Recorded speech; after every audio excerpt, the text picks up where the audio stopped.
Hello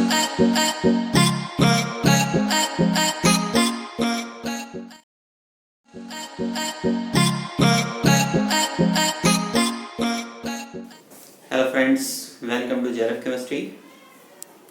तो आज हम लोग कोऑर्डिनेशन केमिस्ट्री स्टार्ट करने वाले हैं। कोऑर्डिनेशन केमिस्ट्री कहाँ से स्टार्ट करेंगे? क्रिस्टल फील्ड थ्योरी से।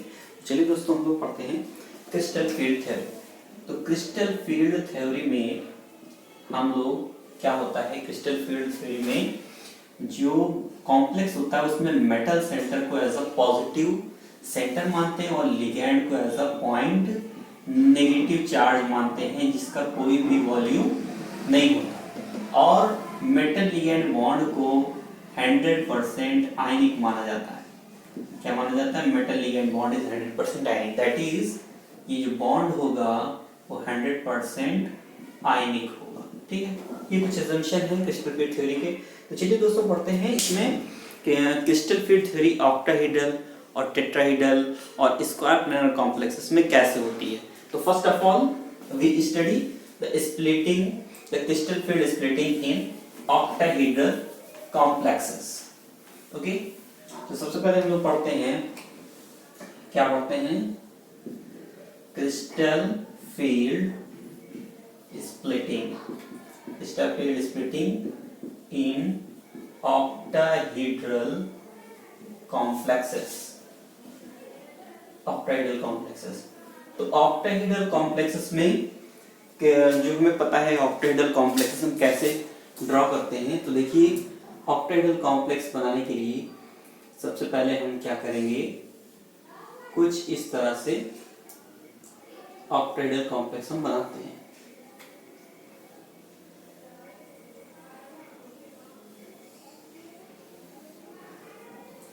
ये देखिए, एक ऑक्टाहेड्रल कॉम्प्लेक्स हमने ड्रॉ किया है। ये एक ऑक्टाहेड्रल कॉम्प्लेक्स है, ठीक है।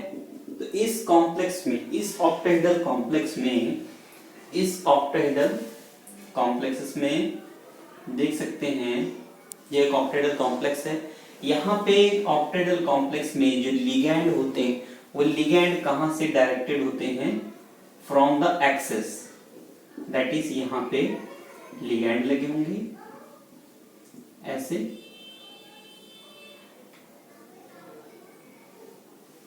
लिगैंड होंगे।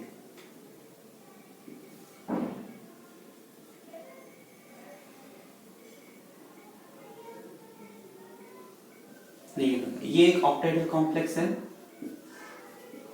ठीक है। तो ऑक्टाहेड्रल कॉम्प्लेक्सेस में लिगैंड जो है वो कहां से आते हैं? अलोंग द एक्सिस से। मान लीजिए ये एक्स एक्सिस है, ये वाई एक्सिस है और ये कौन सी है?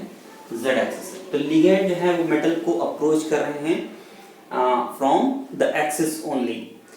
तो यहाँ पे जो डी ऑर्बिटल होती है मेटल की, जो कि अलोंग द एक्सिस होती है, उस पे लिगैंड का रिपल्शन ज्यादा होता है जिससे उसकी एनर्जी बढ़ती है, और जिस ऑर्बिटल पे लिगैंड नहीं होते हैं उनकी एनर्जी घट जाती है। That is octahedral complexes. अगर हम देखेंगे तो ऑक्टाहेड्रल कॉम्प्लेक्सेस में, दैट इज की फॉर एग्जांपल जो डी ऑर्बिटल है इन फ्री मेटल, ये क्या है? फ्री मेटल डी ऑर्बिटल, ठीक है। तो फ्री मेटल की डी ऑर्बिटल जो होंगी वो सारी की सारी कैसी होंगी? डीजेनरेट होंगी। Degenerate, that is all the orbitals are of same energy। इस अगर साइड में हम एनर्जी लेते हैं तो डी ऑर्बिटल जो है फ्री मेटल की वो कैसी होती है? डीजेनरेट होती है। जब एक लिगैंड अप्रोच करते हैं इन स्फेरिकल फील्ड में तो डी ऑर्बिटल की स्प्लिटिंग जो है वो थोड़ी सी एनर्जी बढ़ती है। उसके बाद जब कॉम्प्लेक्स का फॉर्मेशन होता है तो डी ऑर्बिटल जो है वो दो पार्ट में डिवाइडेड हो जाती है, 2 orbitals of higher energy and 3 orbitals of lower energy. जो 2 ऑर्बिटल हायर एनर्जी की होती है उनको हम लोग क्या कहते हैं? Eg कहते हैं, और जो लोअर एनर्जी की 2 ऑर्बिटल होती है उसको हम लोग T2G कहते हैं। और यहाँ पे क्या होता है, जो सेंटर ऑफ ये है मिड लाइन है, इसको हम लोग कहते हैं बेरी सेंटर बोलते हैं। क्या बोलते हैं? बेरी सेंटर, ठीक है। तो आप देख सकते हैं यहाँ पे स्प्लिटिंग कितनी हुई Eg ऑर्बिटल की, ये होती है 3/5, और T2G ऑर्बिटल की स्प्लिटिंग कितनी होती है? 2/5। अगर हम इसको डिवाइड करेंगे तो ये कितना आएगा, ये आपका आ जाएगा 0.6, दैट इज ये जो सेपरेशन है वो 0.6 डेल्टा ओ होती है, और नीचे का जो सेपरेशन है वो कितनी हो जाएगी 0 माइनस 0.4 डेल्टा ओ होती है, ठीक है। और ये जो एनर्जी सेपरेशन है यहाँ से यहाँ तक के, इसको हम लोग डेल्टा ओ कहते हैं, ठीक है। तो यहाँ पे हम देख सकते हैं जो माइनस साइन हमने लगाया है, ये माइनस साइन जो है वो सिर्फ ये बताता है कि जब भी इलेक्ट्रॉन P2G ऑर्बिटल में एंटर करेगा तो उस केस में एनर्जी रिलीज होगी, दैट इज जो कॉम्प्लेक्स है वो स्टेबलाइज होगा, और जब भी इलेक्ट्रॉन EG ऑर्बिटल में जाएगा तो कॉम्प्लेक्स डिस्टेबलाइज होता है, ठीक है। तो EG ऑर्बिटल कौन कौन सी होती हैं, वो दो होती हैं, px² माइनस y² और dz²। T2G ऑर्बिटल कौन सी होती हैं, dxy, dyz एंड dzx होती है।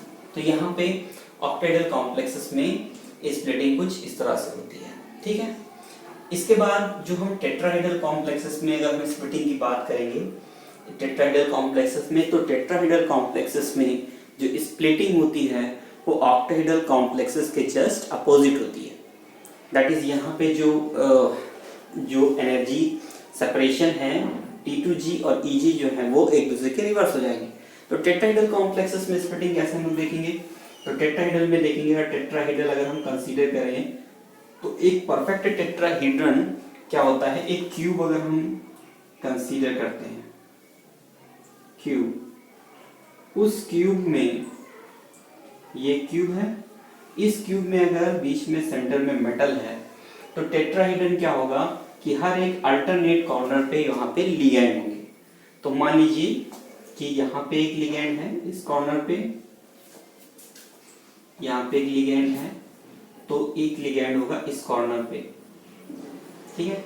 सिमिलरली एक लिगैंड होगा पीछे वाले कॉर्नर पे और एक लिगैंड होगा इस कॉर्नर पे।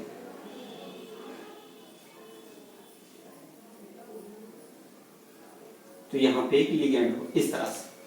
ये एक टेट्राहेड्रन क्या होता है कि टेट्राहेड्रन में जो मेटल सेंटर होता है वो एक क्यूब में फिट होगा, और टेट्राहेड्रन कैसे बनेगा जब लिगैंड हर एक अल्टरनेट कॉर्नर्स पे होंगे। तो आप देख सकते हैं लिगैंड अगर मान लीजिए ये एक्स एक्सिस है और ये जो है वो वाई एक्सिस है, और ऊपर की तरफ जो है वो जेड एक्सिस है। तो लिगैंड कहाँ आ रहे हैं, लिगैंड कहाँ से अप्रोच कर रहे हैं मेटल को, लिगैंड मेटल को अप्रोच कर रहे हैं फ्रॉम बिटवीन द एक्सिस। तो बिटवीन द एक्सिस से लिगैंड मेटल को अप्रोच कर रहे हैं, तो लिगैंड के इलेक्ट्रॉन मेटल की उस डी ऑर्बिटल पे ज्यादा रिपल्शन क्रिएट करेंगे जो बिटवीन द एक्सिस होंगी, दैट इज जो आप dxy, dz and dzx orbital है इस पे ज्यादा रिपल्शन क्रिएट करेंगे, और dx² minus y² and dz² पे लेस रिपल्शन क्रिएट करेंगे, जिससे क्या होगा ये dxy, dyz एंड dzx की एनर्जी बढ़ेगी और बाकी दो ऑर्बिटल्स की एनर्जी घट जाएगी। दैट इज जो टेट्राहेड्रल में कॉम्प्लेक्सेस में अगर हम स्प्लिटिंग देखें तो ऑक्टाहेड्रल की ठीक अपोजिट हो जाती है। तो टेट्राहेड्रल में स्प्लिटिंग देखेंगे तो क्या कैसे होगा कि फॉर एग्जांपल ये डिजेनरेट 5d ऑर्बिटल है, वो टेट्राहेड्रल केस में जस्ट अपोजिट स्प्लिटिंग हो जाती है कुछ इस तरह से, ठीक है। तो इस केस में अब देखिए कि ये जो ऑर्बिटल होती है इसको हम लोग क्या कहते हैं, T2 ऑर्बिटल, और नीचे वाली ऑर्बिटल जो है वो हम E कहते हैं।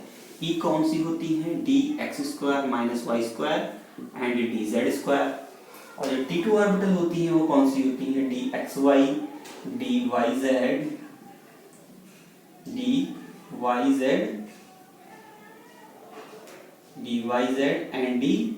dzx, ये तीन ऑर्बिटल। यहाँ पे जो देख सकते हैं आपकी टेट्राहेड्रल कॉम्प्लेक्सेस के लिए G जो सबस्क्रिप्ट है ये हटा दिया गया है।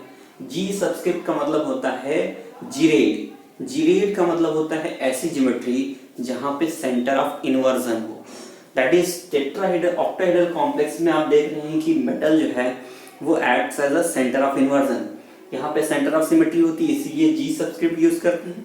यहाँ पे G सबस्क्रिप्ट हमने हटा दिया, क्यों, क्योंकि यहाँ पे टेट्राहेड्रल कॉम्प्लेक्सेस में सेंटर ऑफ सिमेट्री नहीं होती है।